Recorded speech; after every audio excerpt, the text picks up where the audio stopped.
सबसे ज़्यादा हमारा जो टाइम स्पेंड होता है वो होता है किचन में। और अब गर्मी इतनी पड़ रही है कि किचन में ना एंटर होने का बिल्कुल भी दिल नहीं करता।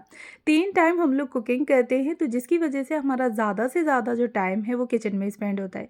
तो अब हम ऐसा क्या करें जो कि इतनी गर्मी में हम अपने किचन के कामों को बहुत ही जल्दी और स्मार्ट तरीके से उनको मैनेज कर लें, हमें भी ऐसा ना लगे कि हमारा जो ज़्यादा से ज़्यादा टाइम है वो किचन में स्पेंड होता है। आज हम इस वीडियो में देखेंगे कि 30 मिनट्स में हम कुकिंग और क्लीनिंग किचन की किस तरह से 30 मिनट्स में कर सकते हैं।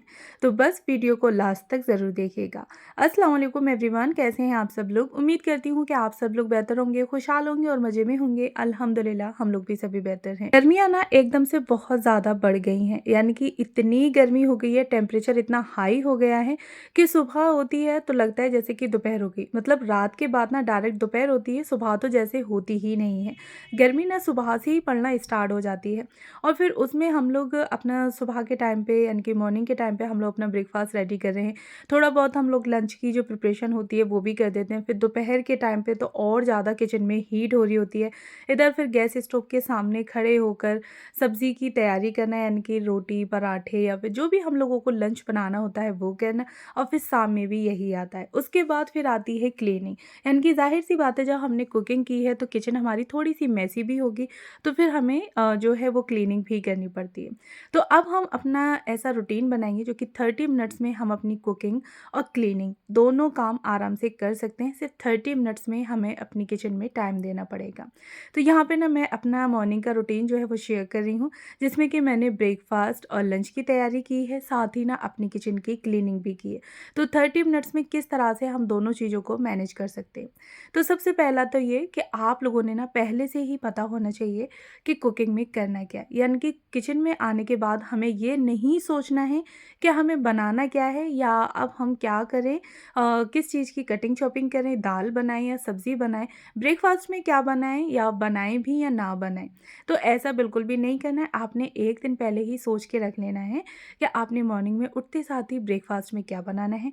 और जब भी आप लोग ब्रेकफास्ट बना रहे हैं तो चाय वगैरह, ऑमलेट या जो भी आपने बनने के लिए रखी है, उसी के साथ साथ ना आप लोग अपनी जो कटिंग चॉपिंग है वो करते जाएं, जिससे कि आप नाश्ते के साथ साथ अपना लंच जो है वो प्रिपेयर कर सके। मॉर्निंग के टाइम पे जब हम आधे घंटे में अपना जो ब्रेकफास्ट है वो बना के रेडी करेंगे, तो उसी टाइम पे ही और उसी आधे घंटे में हम अपना जो लंच है उसको भी रेडी कर सकते हैं। होगा तभी जब आपने पता होगा कि लंच में आपने बनाना है। मॉर्निंग में आए हैं, ब्रेकफास्ट बनाएंगे, उसके बाद फिर आप ब्रेकफास्ट करेंगे, फिर उसके बाद आप दोबारा किचन में आएंगे, उसकी क्लीनिंग करेंगे, फिर आप अपने लंच की तैयारी करेंगे, फिर उसके बाद आप अपनी किचन की फिर से क्लीनिंग करेंगे और फिर जो भी रोटी चपाती वगैरह बनानी होगी वो बनाएंगे और फिर वही रूटीन हमारा सेम शाम में होता है।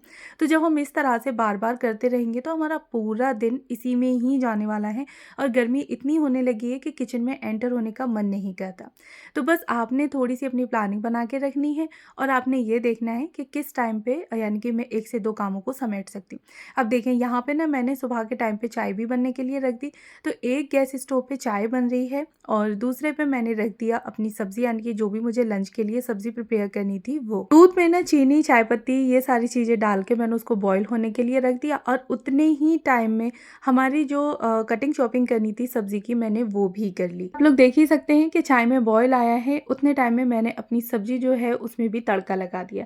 यानी कि 5 से 7 मिनट चाय में बॉयल आने में लगते हैं और उतने टाइम में मैंने यहाँ पे अपनी सब्जी की जो कटिंग वगैरह थी ना वो करके रख ली और यहाँ पे मैं तड़का भी लगाने लगी।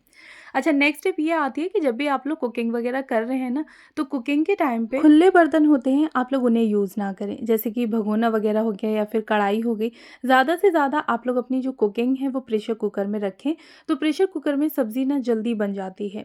यानी कि 10 से 15 मिनट आपकी सब्ज़ी बनने में लगेंगे और आपकी सब्ज़ी जो है वो प्रेशर कुकर में झटपट से बन के रेडी भी हो जाएगी। सुबह के टाइम पे हम लोग अपना ब्रेकफास्ट और लंच दोनों चीज़ें एक साथ रेडी कर सकते हैं। कुकर में ना सब्ज़ी बनाने से हमारा टाइम भी बचत हो जाएगी, यानी कि टाइम भी बच जाएगा और साथ ही ना उसमें विसिल के अकॉर्डिंग हमें पता रहेगा कि हाँ अब हमारी सब्ज़ी जो है वो बन के रेडी हो चुकी है।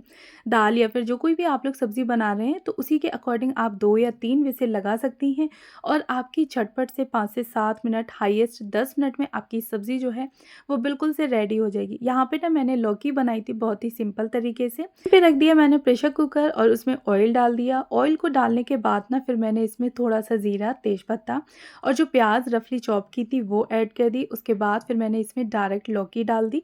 लौकी डालने के बाद ना हरी मिर्ची, टमाटर ये चीज़ें ऐड कर दी और साथ ही ना फिर जो मुझे मसाले ऐड करने थे वो मैंने ऐड कर दिए। हल्दी, धनिया, मिर्ची, नमक ये सारे मसाले ऐड करने के बाद बिल्कुल थोड़ा-सा मैंने यहाँ पे पानी दिया है, यानी कि आप ये मान लें कि एक तरीके से मैंने सिर्फ़ और सिर्फ़ पानी की छींटें दी हैं।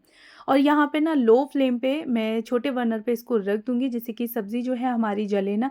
लौकी ना अपना खुद नेचुरल पानी छोड़ देती है, तो वो थोड़े-से ही पानी में लो फ्लेम पे आराम से हो भी जाएगी। तो मैंने ना यहाँ पे बीच वाले बर्नर यानी कि छोटे बर्नर पे रख दिया था इसको लो फ्लेम पे, सॉरी लो नहीं है यानी कि मीडियम फ्लेम पे मैंने इसको रख दिया है। और अब यहाँ पे हमारी सब्ज़ी जो है वो बन के रेडी होगी, यानी कि लगभग 7 मिनट लग गए थे सब्ज़ी को पकने में, यानी कि लौकी की सब्ज़ी पकने में। तो उतने टाइम में ही ना मैंने यहाँ पे अपने आटे को भी लगा के रेडी कर लिया। तो हम सिर्फ 30 मिनट में कोशिश करेंगे कि अपनी किचन के जो भी काम हैं उनको समेट सकें। ब्रेकफास्ट हो गया, लंच हो गया हमारा, क्लीनिंग वगैरह हो गई, यानी कि सारी चीज़ें जो हैं वो हम लोग सिर्फ 30 मिनट्स में अपनी करके ख़त्म कर लेंगे। तो यहाँ पे देखिए मैंने आटे को भी झटपट से लगा के रख दिया। अच्छा, आटे को जल्दी लगाने के लिए एक ट्रिक ये है कि आप लोग अच्छे से पानी वगैरह मिला के आटे को रख दें और उसके बाद 10 मिनट आप उसको रेस्ट लेने दें और 10 मिनट के बाद फिर से आप थोड़ी बहुत उसमें मुक्की वगैरह लगा के आटे को सेट कर लें।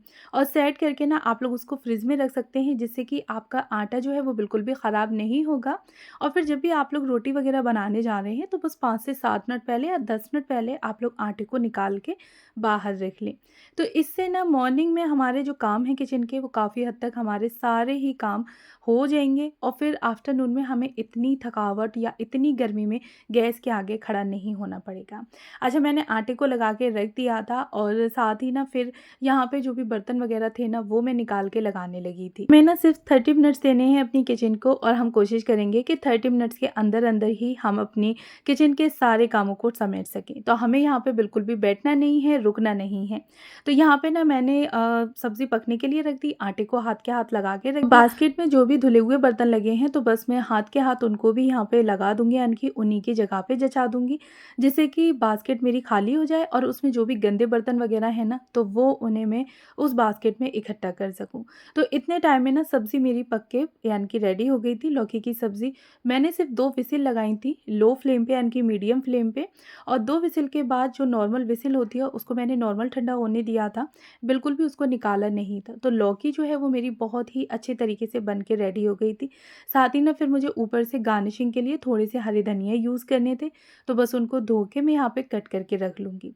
तो एक बार में ही हम अपने काफ़ी सारे कामों को देख सकते हैं। बस वहाँ पे हमारी पहले से ही थोड़ी-सी प्लानिंग होनी चाहिए और प्लानिंग के साथ जब हम लोग अपने कामों को करते हैं ना, तो यकीन मानिए कि हमारे काम इतनी जल्दी होते चले जाते हैं कि शायद खुद हमें भी नहीं भरोसा होता कि हम इतने कम वक़्त में अपने इतने सारे कामों को समेट सकते हैं।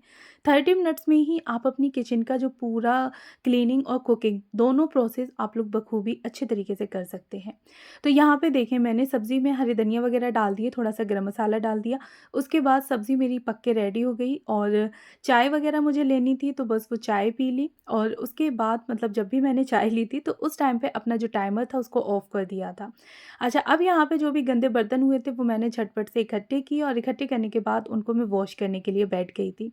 क्या हमें अपने किचन के जो भी काम हैं वो बहुत ही जल्दी निपटाने हैं, यानी कि जब भी धूप ज़्यादा हो या फिर किचन में हीट वगैरह स्टार्टिंग हो तो उससे पहले हम अपने किचन के कामों से फ्री हो जाएँ और अपनी किचन को जो है वो ऑफ़ कर दें, यानी कि क्लोज़ कर दें कि अब भई ये जब भी रोटी वगैरह बनेंगी ना तभी हमारी किचन जो है वो ओपन होने वाली है। अच्छा, तो जो भी फिर यहाँ पे बर्तन थे ना वो मैंने अच्छे तरीके से सारे ही वॉश करके रख दिए और साथ ही ना बाहर का एरिया यानी कि जहाँ पे मैं बर्तन वगैरह वॉश करती हूँ ना उसको भी मैंने तुरंत ही क्लीन कर दिया था।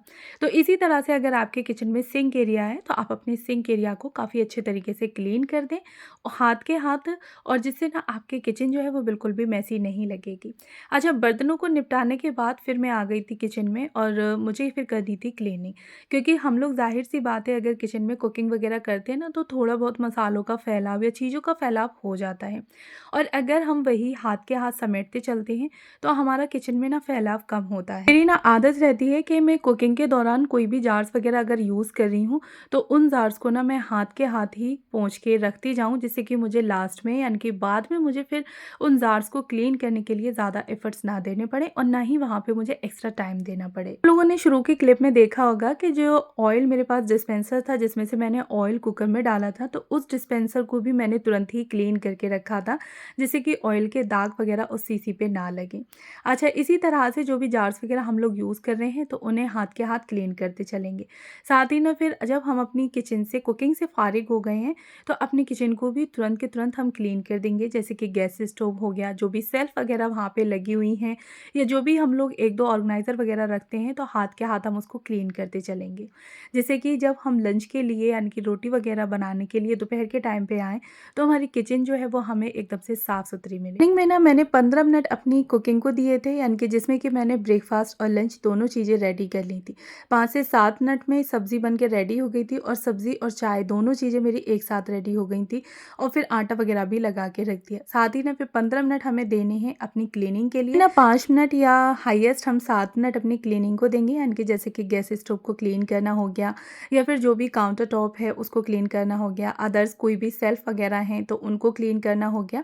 इन सारी चीज़ों में हम लोग 5 से 7 मिनट दे देंगे और उसके बाद 10 मिनट हमारे बचते हैं बर्तनों को वॉश करने में, तो वो हम लोग वहाँ पर दे देंगे। तो इस तरह से 30 मिनट के अंदर-अंदर ना हम अपनी किचन को पूरे तरीके से रीसेट कर देंगे, एकदम से क्लीन एंड ऑर्गनाइज़ कर देंगे विद कुकिंग के, यानी कि कुकिंग भी उसी 30 मिनट में हमारी हो जाएगी और साथ ही ना हम अपनी किचन को पूरे तरीके से साफ़-सुथरा कर देंगे। मॉर्निंग के टाइम पे ही दूध भी आ जाता है, तो मैंने बस भगोने में करके दूध को बॉयल होने के लिए रख दिया था और हाथ के हाथ गैस स्टोव और काउंटर टॉप को भी क्लीन कर दिया।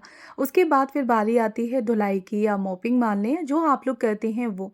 तो वहाँ पे ना बस अच्छे तरीके से झाड़ू लगानी है और झाड़ू के बाद अगर आप लोग किचन में मॉपिंग करते हैं तो मॉपिंग कर दें या धुलाई करते हैं तो धुलाई कर दें। अच्छा, मेरे ने मन के ऊपर होता है कि फ़र्श पे मैं धुलाई भी कर देती हूँ और मॉपिंग भी कर देती हूँ। अगर मुझे फ़र्श थोड़ा ज़्यादा गंदा लग रहा होता है तो मैं पानी में सर्फ़ वगैरह डाल के अच्छे से उसकी धुलाई कर देती हूँ और अगर मुझे फ़र्श ना नॉर्मल लग रहा होता है तो फिर मैं ऐसे ही यानी कि उस पे मॉपिंग कर देती हूँ, लेकिन हाँ, पानी में मैं लाइज़ॉल या फिर फ़िनाइल वगैरह ज़रूर ऐड करती हूँ। थोड़े से स्मार्ट वे में और थोड़ी-सी प्लानिंग के साथ हम 30 मिनट्स में अपनी किचन के कामों को ख़त्म कर सकते हैं, कुकिंग एंड क्लीनिंग दोनों कामों को। दोपहर के टाइम हमारे पास रोटी या चपाती या पराठे बनाने के लिए हमें एक्स्ट्रा 10 मिनट देने पड़ेंगे। तो कैसा लगा मेरा आज का ब्लॉग मुझे कमेंट बॉक्स में बताइएगा ज़रूर और अगर फर्स्ट टाइम है तो प्लीज़ मेरे चैनल को ज़रूर सब्सक्राइब करें। मिलती हूँ नेक्स्ट वीडियो में। Thanks for watching.